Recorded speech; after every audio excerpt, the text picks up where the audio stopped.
What's up, everybody? It's Joe from Empire Music, empiremusic.com in Pittsburgh, Pennsylvania with Oldest Weep. Oldest Weep. I'm weeping because April's almost over. Oldest Week. That's crazy. Coming off the Taylor event this week. Great time. Thanks for everyone who came. Check out all the cool Taylor stuff. We got all sorts of we got crazy stuff going on. We got big Taylor stuff coming this summer. We can't announce quite yet, but it's almost there. We just became a GIBSON authorized online retailer, which is like 15 or 20 of them in the country. Just all sorts of crazy stuff. What's that mean? We got lots of guitars coming. We want those trades. We still want your trades. We want your trades. We're buying collections. We're buying guitars.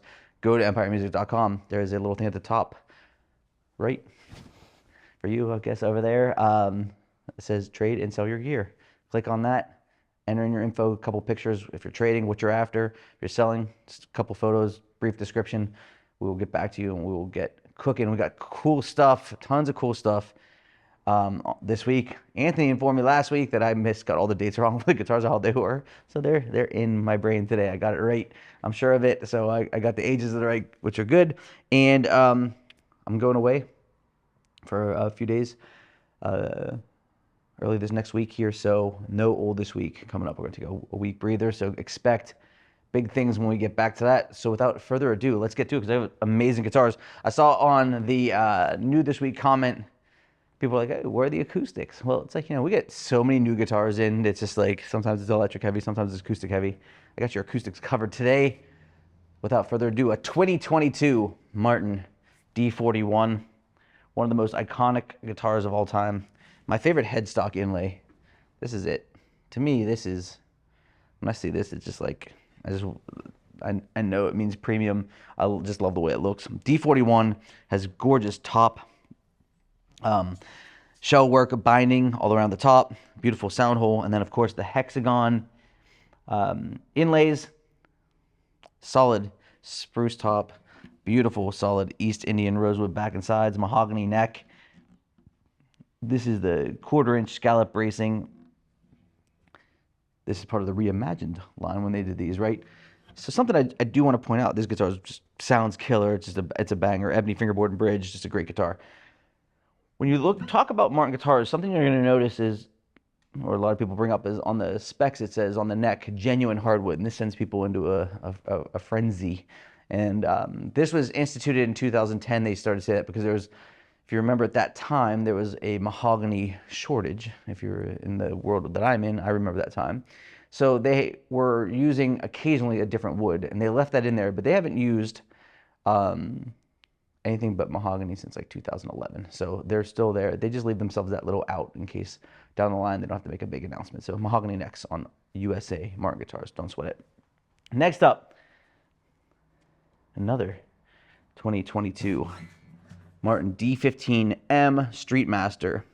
Got two D15s in a row here. You're gonna see some the differences. STREETMASTER is obviously this aesthetic finish, but it's a solid mahogany, top, back, and side, American-built guitar, rosewood fingerboard and bridge, standard scale length, non-scallop bracing. Why do they do non-scallop bracing?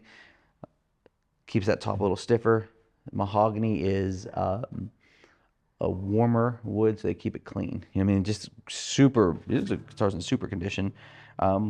This is like one of those guitars that I always laugh because, like, people buy these and for some reason they trade them and they rebuy them all the time. It's like, this is like one of those guitars that in your collection you want. And even though it's not the most expensive guitar that Martin makes, it just has a special soft spot in the line. And in terms of the sonic capability of it, there's tons of value in them. This guitar's chef's kiss, $1,200. You would not be disappointed to own this guitar for a really long time.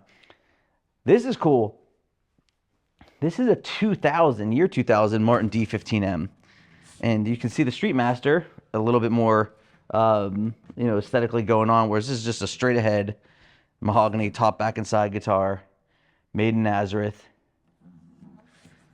Because I'm trying to think, I think the D15Ms came out in like the late 90s, somewhere along that neighborhood. And these guitars, the all mahogany guitars, were in the 30s and 40s, and they just went away for a long time. That Martin wasn't building them. Now they brought these out, super clean. This guitar is really, really clean. It still has the pickguard cover on. Look at that. Look at that. So you can put the initial scratches on the pickguard yourself. This bad boy's 25 years old. So think about that. Yeah, great guitar. Super cool. They have the 15s now and the 17s, which are in the standard series with all mahogany. Really, really cool. You can see kind of the headstock differences, you know, a little different inlay. There's little touches over the years that change. These things excite me. If you sold guitars all day, this is what you're looking for. The excitement that you can't live without finding headstock logos. Next up is a 2018 Taylor 412 CER. Great guitar. Grand Concert. Look at that rosewood. All solid wood. USA made. Of course, mahogany neck, ebony fingerboard and bridge, solid Sitka spruce top. Taylor Expression System 2. Short scale. So super easy to play. This is 2018, but this is right before the V brace. This is we have a little history lesson today with headstock logos and V. So the V class bracing came out in 2018, but it only came out in builder's edition models. It started to trickle through the line. So this is the X brace, standard scalloped X brace guitar. So what does that mean? So if you're looking for a more traditional sound, the X brace gives you kind of like that extra bottom end, extra top end sparkle. More of a classic sonic focus through Taylor's lens, where the V brace is a little bit smoother top to bottom. So if you're like, man, I really want something that sounds more like a traditionally built guitar, this is your neighborhood here. It's just a great instrument, super comfortable, easy to hold, a lot of sound for its size, which is really awesome. So pretty sweet there. Another 2022, that's a theme today, J45 Standard. Man, I shouldn't have to tell anybody about this. Solid spruce top. Can't really stay in the back and sides, so you can't really tell what the back and sides are. It is mahogany back and sides. Advanced bracing, hand scalloped. LR bags, VTC, rosewood fingerboard and bridge, 24 3/4 inch scale. One of the most recorded guitars ever. The end. This is just like, I think if you want to be a country singer-songwriter, you have to buy this guitar, or you're not going to be valid. That's just the truth. No one's going to accept you. That's great. That won't last. That's going to fly. Next, this is cool. This is a Takamine GB72 CE BSB, which is brown sunburst for the BSB. I think with acoustic basses, you go two ways. You go either super compact like a GS Mini or a Dread Junior bass, Triple O Junior bass from Martin, or you go small and comfort, or you just do it. And you go with this massive box, which is the case here. Solid spruce top, beautiful maple back and sides. Takamine has their own electronics, this TK40B. A lot of tone shaping options, built-in tuner, very classic looking to them. 16-inch fingerboard radius, a Laurel fingerboard and bridge, just a hammer. This thing is just a beast. This, I just did a video for the Martin Clapton that just came out, the Triple O EC. It's gonna be coming out here. It's in store now, but the video will be coming out. Thinking back to the acoustic electric craze of the 90s. And when I see something like this, I always think of like Chris Novoselic at the Nirvana Unplugged. He was using that red, white, and blue. This is massive acoustic bass. This kind of just, this is it. It's gonna sit in your lap. It's gonna feel like it's huge. It is huge. It sounds massive. It's cool. We're seeing this trend. You see these little trends coming back. You know, the people that are my age that were living at that time, wanting to be those guys that couldn't get the gear. Now they wanted that gear. This is a pretty good representation of it. So pretty sweet instrument for sure. This is next one up is a Fender Custom Shop 63 heavy relic P bass in Olympic white with the torque guard. You know, first of all, two-piece alder body, great weight on this. I don't know what it weighs exactly. You can, on the site, so on the instruments now, we're starting to put weights in there. If you go to the full specs, they're in there, so you can check them out. But what's really cool is when the jazz bass came out in 1960, I think Fender really expected it to overtake the Precision, and it just didn't happen while the jazz became extremely popular, and it's the second most famous bass.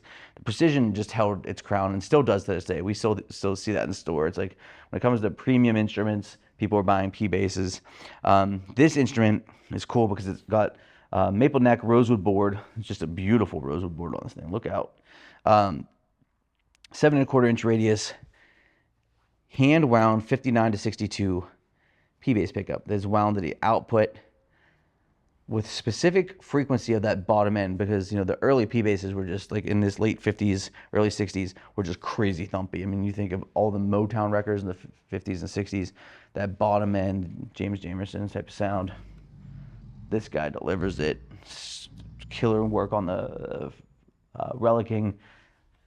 just baller. This thing's sick. So reach out. This is not going to last for sure either. This is a very classic instrument.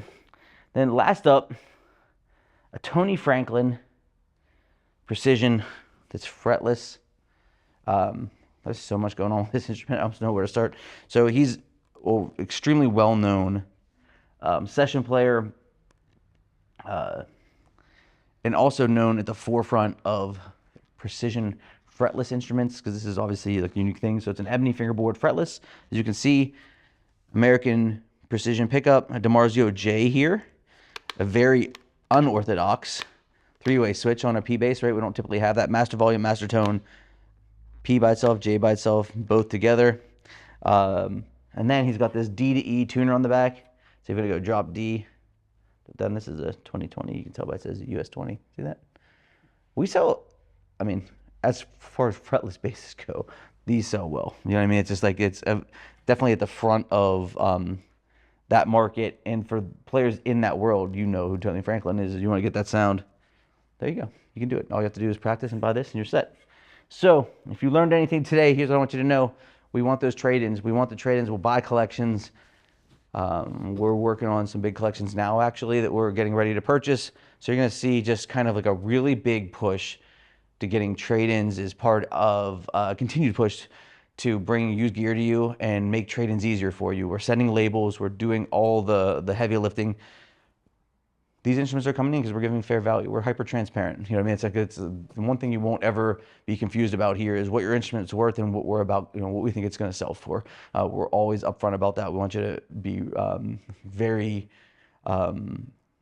informed when you make your decision to work with us, and we follow it through and make sure that we give you a really fair value. And that's been something that's worked really well for us. Straightforward, easy peasy, get the labels to you, eliminate all the hard stuff. All you got to do is pick up the phone, give us a shout, or fill out the trade-in portal on the site. Hit us up on any of these used guitars. We have tons of stuff coming. I'm going to be off next week with old this week, but when I come back, I'm going to give you the mother load. And I know because there's some stuff upstairs that just came in that is lights out. And since we're not going to do an in-between, like Anthony's not going to film because Anthony's actually being on as well. When I get back, clear schedule for Friday in 2 weeks. We're going to be doing Old This Week all day. Thanks for watching. This is Old This Week.